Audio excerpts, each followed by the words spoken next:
Ave María Purísima.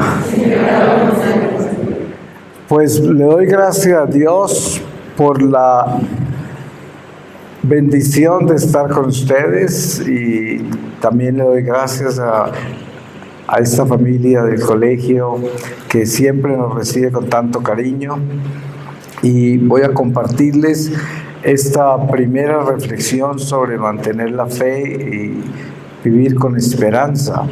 Voy a comenzar con una lectura de la palabra de la primera carta de San Pedro, capítulo 1, desde el versículo 1, y dice: Pedro, apóstol de Cristo Jesús, a los que viven fuera de su patria, dispersos por el Ponto, Galacia, Capadocia, Asia y Bitinia, a los elegidos, a quienes Dios Padre conoció de antemano y santificó por el Espíritu, para acoger la fe y ser purificados por la sangre de Cristo Jesús.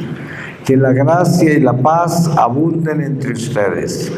Bendito sea Dios, Padre de Cristo Jesús nuestro Señor, por su gran misericordia.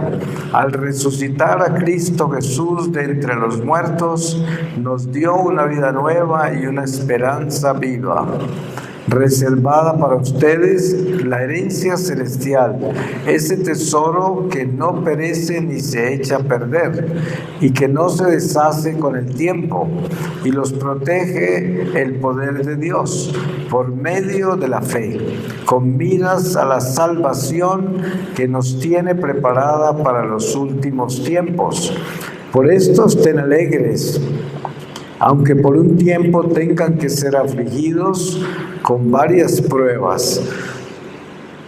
Si el oro debe ser probado pasando por el fuego y es solo cosa pasajera, con mayor razón su fe, que vale mucho más. Esta prueba les merecerá alabanza, honor y gloria el día en que se manifieste Cristo Jesús. Palabra de Dios. Pues nosotros vivimos en un mundo que cada día es más seductor con relación a este materialismo, y nosotros tenemos este desafío tan grande para poder mantener una vida espiritual. Y sobre todo que este tipo de vida que vivimos en esta civilización que nos tocó, que es toda esta velocidad, toda esta búsqueda de comodidad y de oportunidad, este espíritu de competencia de nuestras sociedades, la confusión de ideologías, filosofías, tantas voces que nos hablan. Todo esto contribuye a que la Iglesia misma se contamine de todas estas fuerzas, y tenemos de por sí una iglesia muy contaminada, muy mundanizada, y a cada uno de nosotros nos corresponde vivir un discernimiento muy estricto para tener claro a quién escuchamos y qué es lo que tenemos que hacer. La verdad es que la iglesia nos ha dado a nosotros toda la guía necesaria para estar libres de estas fuerzas naturales, temporales del mundo, sobre todo libres del espíritu del mundo, porque eso es lo que invade la iglesia para disminuirla, para robarle gracias, para robarle unción, para robarle Espíritu Santo. Es mundanizarla, enfocarla en las cosas temporales, robarle el sentido de la vida eterna.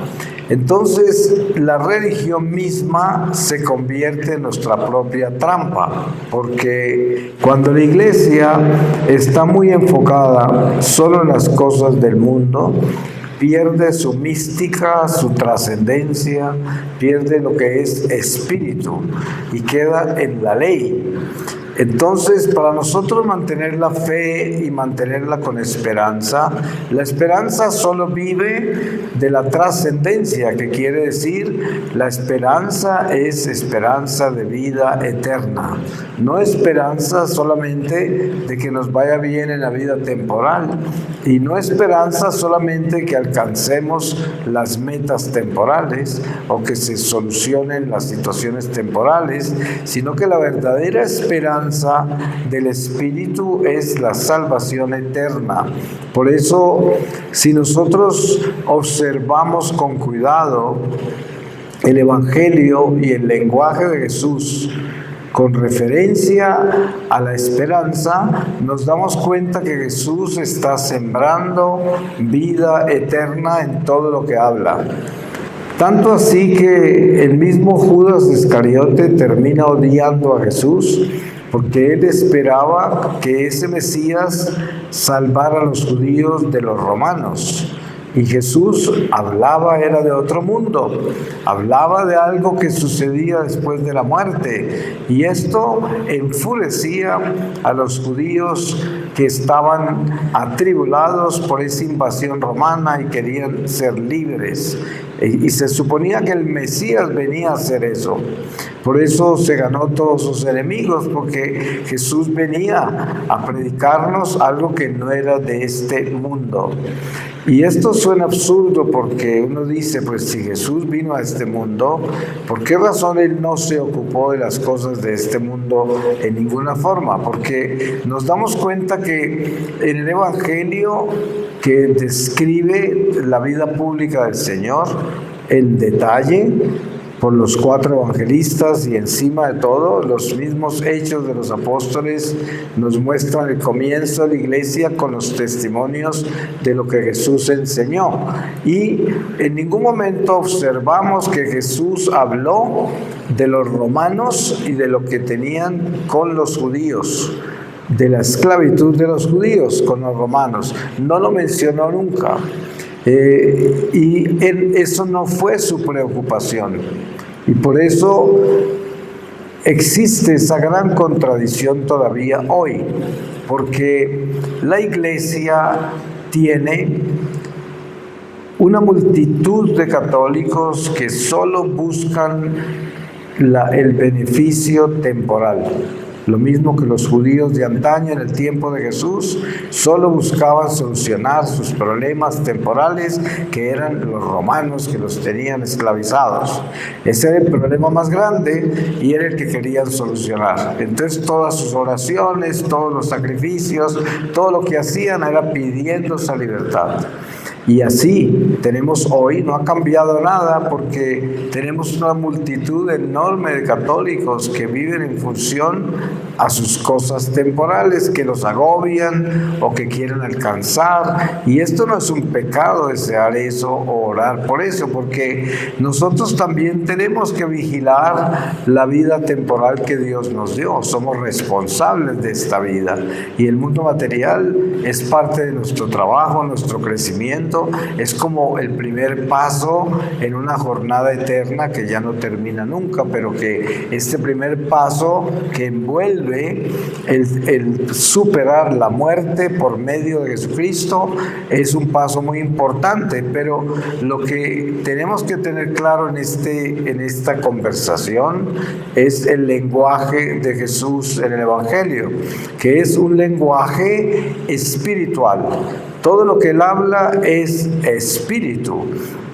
Entonces, para mantener la fe no puede tener vida si no tiene espíritu. Porque des en cuenta que Abraham es considerado el padre de la fe. ¿Y por qué es considerado el padre de la fe? Porque él, siendo un anciano, cuando ya tiene a su primogénito, a Isaac, a pesar de que había tenido un hijo con la esclava, Ismael. Sin embargo, Isaac representa la conclusión de lo que en esos tiempos se consideraba como el último regalo de Dios al hombre, que era el hijo. Y esta mujer, su mujer Sara, era estéril. Y sabemos que este milagro tan grande que ocurre al nacer Isaac de una anciana, lleva a Abraham a adorar a ese hijo. Y Dios sabía eso. Y por eso cuando ese hijo era adolescente, Dios se lo pidió. Esa es la prueba de fe más grande de todas, porque no solamente ya era bien avanzado en edad, pero ya había tenido ese regalo tan grande de tener finalmente un hijo en una forma imposible, o sea, milagrosa, y ahora se lo pide. No dudó un instante Abraham, se llevó a ese hijo. Por eso es que cuando tenemos la imagen de Isaac cargando la leña es su propio sacrificio, que ni sabía él que él era a quien iban a sacrificar. Y sube esa montaña cargando la leña, y esa subida de la montaña cargando la leña es una imagen de Jesús cargando la cruz por el Calvario, porque aquí hay un encuentro entre un pacto de Abraham con Dios, en el que él, cuando sube a la montaña y ya tiene el cuchillo elevado para sacrificar a su hijo, el ángel aparece a decirle que no lo haga y le muestra el carnero que estaba enredado entre las ramas al frente y se lo entrega como sacrificio. Y Dios hace el intercambio de entregar su hijo a cambio de Isaac, porque Isaac, sin dudarlo, se lo entregó a Dios y era lo más precioso. Entonces, ¿a qué vamos con esto? Vamos a que todos nosotros tenemos que entregar nuestro Isaac. Todos tenemos nuestro Isaac, para que la fe persevere, para que la fe sea íntegra, para que la fe tenga la verdadera esperanza. Esa fe tiene que estar libre, y para que esté libre uno tiene que entregarse y entregar todo a Dios. Nuestro Isaac pueden ser nuestros más grandes apegos, cualquiera que sean. Una persona, una idea, un plan, un deseo muy grande en nuestra vida, que es central en nuestra vida, que es nuestra más grande prioridad, deseo, sueño, y ese puede ser nuestro Isaac. Y tenemos que atrevernos, sin duda alguna, a entregarle ese Isaac a Dios, para que nosotros podamos tener verdadera fe. Por eso, el encuentro con eso es el encuentro con la libertad. No hay libertad si no hay fe verdadera, y no hay esperanza si la fe no se consume. ¿Y cómo se consume la fe? Se consume el día que yo suelto mi vida, se la entrego a Dios, me abandono en Él y ya no estoy prendido de nada.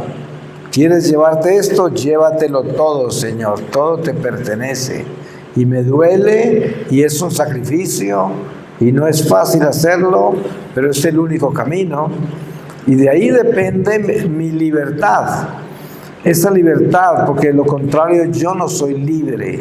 Ustedes se dan cuenta la cantidad de espíritus que trabajan contra nosotros. Por ejemplo, la avaricia es un espíritu terrible, porque como el mundo material es seductor y es lo primero que conocemos, es más, es lo único que conocemos, el mundo material. Entonces, es muy fácil rendirle culto a este mundo material y tener inmensos apegos a las cosas materiales. Para ser muy claros y sencillos, con ejemplos básicos, yo le puedo decir esto. Usted observa todo lo que tiene de cosas materiales en su casa y hace un avalúo de todo eso y se da cuenta de que le quedaría muy difícil salir de todas las cosas que no utiliza, pero que las tiene. Y no se da cuenta qué origen tiene ese mantener esas cosas, de dónde viene eso. no es que se haya olvidado y se hayan acumulado ahí una tras otra y se le haya olvidado sacarlas de la casa, regalarlas, salir de ellas porque ya no las utiliza. La mayoría de las veces, en la mayoría de los casos, usted está lleno de esas cosas porque las quiere tener y porque no es capaz de entregarlas, de salir de ellas. Y estas son cosas muy básicas que estoy hablando yo. Es lo más básico. Pero dense en cuenta, si eso es así de imperante en la vida nuestra, ¿se imaginan otras cosas más graves todavía? Hay muchas otras cosas que nosotros tenemos poseídas que son todavía más difíciles y más difíciles de dejar, de entregar, que son prácticamente como un Isaac, y la libertad nuestra no se logra si no comenzamos a hacer estos ejercicios espirituales para entrar en una vida más espiritual y menos materialista. Eso no quiere decir que es malo tener cosas materiales. No, pero lo que es importante es tener las cosas materiales que necesitamos, lo que estamos utilizando, volvernos personas sinceras, reales, objetivas, prácticas y espirituales. Que las cosas materiales no nos manejen a nosotros, sino que nosotros manejemos las cosas materiales, las utilicemos, porque el mundo material es un instrumento pasajero, un instrumento temporal, y es una ciencia aprenderlo a manejar para que no nos maneje a nosotros. Yo pongo un ejemplo muy común, y es este. A veces usted ve una persona que saca a pasear un perrito, y muchas veces es el perro el que jala a la persona, ¿sí? Y otras veces la persona la que lleva el perro. Y eso es un ejemplo de la relación que tenemos con el mundo material. A veces vemos gente que es totalmente esclava y obsesiva con el mundo material y las cosas materiales. Es lo que llamamos una persona materialista, ¿sí? Y otros que, a pesar de tener la capacidad de vivir en una vida de abundancia, sin embargo, el mundo material no los maneja, ¿sí? No hay peor miseria que el deseo de tener cosas que no tenemos y que desesperadamente queremos tener. Esas son las posesiones más peligrosas. Es más, hay muchísimas almas en el purgatorio penando ese tipo de posesiones, que es el deseo frustrado, lo que no se ha alcanzado.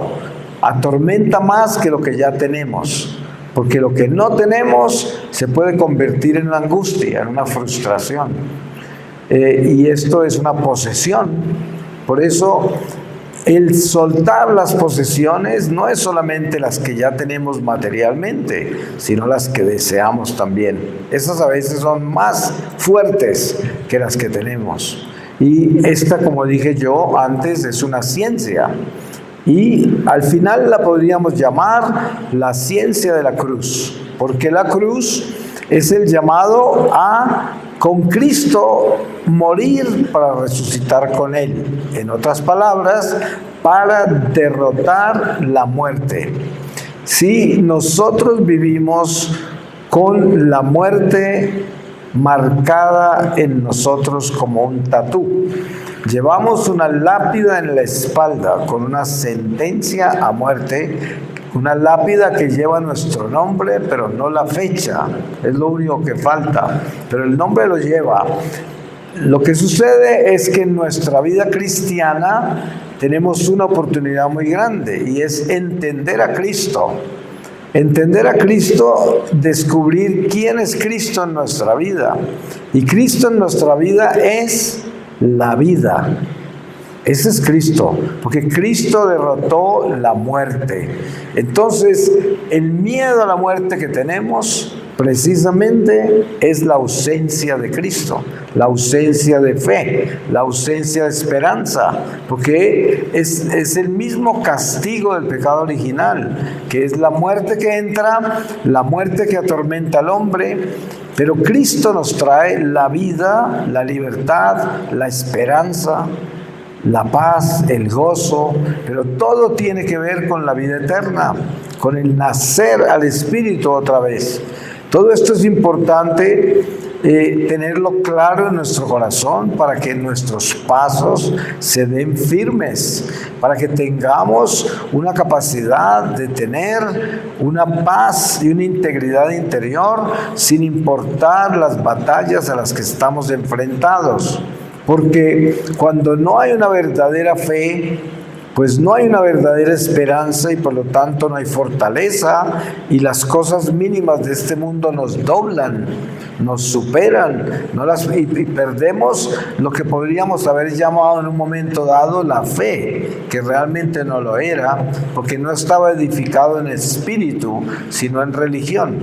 Y por eso, cuando nosotros revisamos nuestra vida de oración y observamos la forma en que esas oraciones se hacen y cómo se elevan a Dios, y nos damos cuenta que todas las oraciones que elevamos hacia Dios, todas, sin excepción, están enfocadas únicamente en la vida temporal. Y claro, tenemos que orar por las cosas temporales, porque vivimos en el mundo material y todavía no nos hemos ido. Por lo tanto, estamos trabajando acá y somos responsables del día a día de lo que Dios nos confió. Entonces, claro, muchas de nuestras oraciones son para la protección de nuestro trabajo, nuestras necesidades y todo lo que estamos edificando en esta vida temporal. Pero hay que tener algo muy claro. En algún lugar de esa vida de oración está nuestra vida eterna, está nuestro horizonte de la vida eterna, nuestra entrada a la vida eterna en alguna parte de esas oraciones, porque si eso no está dentro de nuestra vida de oración, entonces la vida de oración nuestra religión, simplemente podríamos decir que no tiene espíritu, porque para que tenga espíritu tiene que tener trascendencia. Yo tengo que vivir enfocado en la vida eterna. De lo contrario, no estoy viviendo, estoy muriendo. Porque hay dos formas de caminar por este mundo. Una, hacia la tumba, hacia la muerte, o sea, muriendo todos los días. Y otra, hacia la vida, que es acercándome más a mi nacimiento eterno. Esas son las dos vías, no hay otra. Y el hecho de tener una religión como la nuestra, que es la religión de Dios, que es la iglesia de Dios, no garantiza que yo esté caminando hacia la vida, porque la religión sola no me puede salvar. Lo único que demuestra que estoy caminando hacia la vida es el amor de Dios, que me está transformando el corazón y me doy cuenta que sí estoy ascendiendo a medida que camino. Porque hay solo dos direcciones, o estoy descendiendo o estoy ascendiendo. Cuando parto de esta vida, quedo tan bajo como descendí o tan alto como ascendí. Y para ascender necesitamos estar ascendiendo en la conversión del corazón. Lo que trajo Jesús, que dijo, vine a traer la circuncisión del corazón. Es algo místico, porque teníamos la circuncisión de la carne, algo que era quirúrgico, ¿cierto? Algo que era de sangre física, pero ahora trae esa circuncisión mística del corazón, que es la conversión del corazón. A medida que vamos caminando en nuestra vida, estamos supuestos a irnos elevando hacia Dios por medio de la conversión del corazón, que es ese vigilar todo lo malo que hay en nosotros y sujetarlo al bien y llevarlo al bien y luchar para cambiarlo, para transformarlo, para purificarlo, para derrotar todo lo malo que hay ahí y convertirnos en una mejor persona. Por eso, si nosotros miramos hacia atrás, digamos que usted puede mirar un año atrás, que no está tan lejos, y en este momento con sinceridad observa ese año, y si usted puede decir que hoy usted es mejor persona que hace un año, que hoy ama más, perdona más, tiene más paciencia, compasión, tolerancia, caridad, usted está mejor. Eso quiere decir que usted se está elevando, usted se está purificando, usted se está santificando. Y eso es demasiado importante verlo con claridad, porque de lo contrario, ¿en qué andamos? El diablo nos está robando el tiempo. El peligro más grande que tenemos nosotros en esta vida temporal es el tiempo. No sabemos cuánto tiempo tenemos. ¿Se imaginan el peligro? No sabemos. Y por lo tanto nuestros días están contados. Y el tiempo para transformar el corazón, para cambiar y purificarnos y santificarnos, es el tiempo que Dios nos dio, que no sabemos cuánto es. Y el diablo se lo quiere robar. ¿Cómo se lo roba? Desperdiciándolo. Esa es la forma. Hay gente que piensa que tiene tiempo, entonces de pronto su propia juventud lo puede traicionar, decir, yo estoy muy joven todavía, tengo tiempo. O una persona dice, yo estoy haciendo el esfuerzo por santificarme, yo creo que voy bien, ahí voy, yo tengo tiempo. Y este engaño es muy común, pero se pueden imaginar que en este momento hay millones de personas muriendo y están entrando al mundo espiritual, y muchos de ellos, miles de ellos, son tomados por sorpresa y entran al mundo espiritual sin prepararse, sin haber crecido. Se salvan de milagro muchos, pero les toca comenzar prácticamente desde cero el mismo mundo material en el mundo espiritual, que es el purgatorio. Y es muy doloroso porque es aprender esta lección que debimos haber aprendido acá y aprenderla sin tener el instrumento material, porque es una lección del mundo material. Por eso es tan difícil el purgatorio. Y esto es algo que Dios quiere decirnos para que entendamos lo valioso que es el tiempo que tenemos. Pero hay algo importante de entender sobre la misericordia de Dios con relación a esto. Así como nosotros hemos podido desperdiciar mucho tiempo en nuestra vida, sin embargo la misericordia de Dios es tan grande que si usted entra en una concientización real, sincera, radical, usted puede transformar su vida y rescatar el tiempo perdido. ¿Cómo lo rescata? Con la reparación y la enmienda de un corazón contrito, con un acto de contrición perfecto. Por eso esta vida terrenal se llama un estado de gracia. La vida en el mundo espiritual es el estado de la justicia, donde ya no hay gracia. La gracia es ahora. Y esa gracia hace que yo pueda renovar el libro de mi vida. Todo está escrito, todo se sabe, hasta los cabellos de nuestra cabeza están contados. Pero por la misericordia de Dios, nosotros como su pueblo de Dios, tenemos la oportunidad de renovar nuestra vida, de renovar nuestro libro de la vida.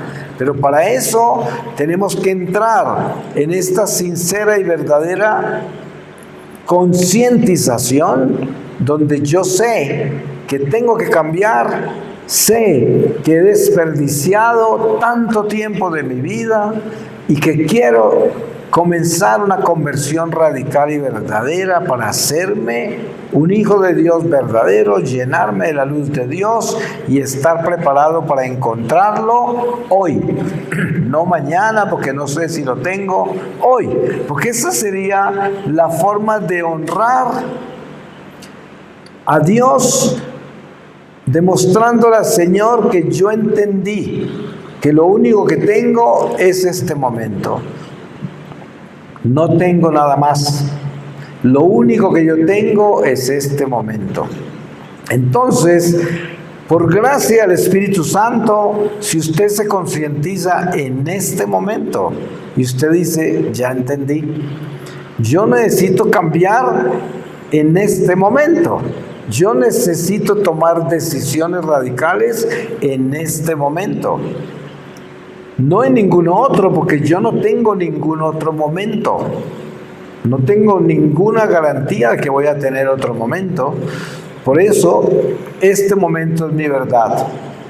Este momento es todo lo que tengo. Y en este momento, yo tengo que tomar esas decisiones. Y esas decisiones me hacen o me deshacen, porque solo hay dos caminos. O me estoy purificando o me estoy corrompiendo. No hay otro. Todo purifica o corrompe. Y nosotros somos llamados a purificarnos, a santificarnos, a corregirnos, a crecer, a cambiar, a convertirnos. A eso somos llamados y Dios nos da todo lo que necesitamos para lograrlo. Todo. Porque ¿saben cómo comienza el milagro de la transformación del corazón? Comienza con una decisión. Yo tengo que decidirlo. Ustedes saben, en la vida pequeña de cada uno de nosotros, la relación que tenemos con el pecado. Si usted se acostumbró a robar desde niño, ¿cómo hace para dejar de robar? Pues de la misma forma que empezó, así termina. Usted un día deja de robar. Para eso no necesita una terapia, porque en esta civilización en que vivimos hoy, pues la más grande industria son las terapias, porque el hombre en ese espíritu de pereza, que es uno de los pecados capitales más graves que hay en esta civilización, justifica todo y todo lo pone en un proceso. Pero la realidad es esta: si usted comenzó a robar, así como comenzó puede terminar. El día que usted quiera puede terminar de robar y ya no roba. Ya dejó de robar. Y precisamente esas cosas suceden en un instante.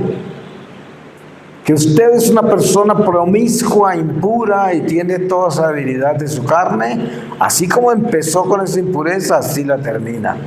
Usted decide no más impureza en su vida y entra en castidad.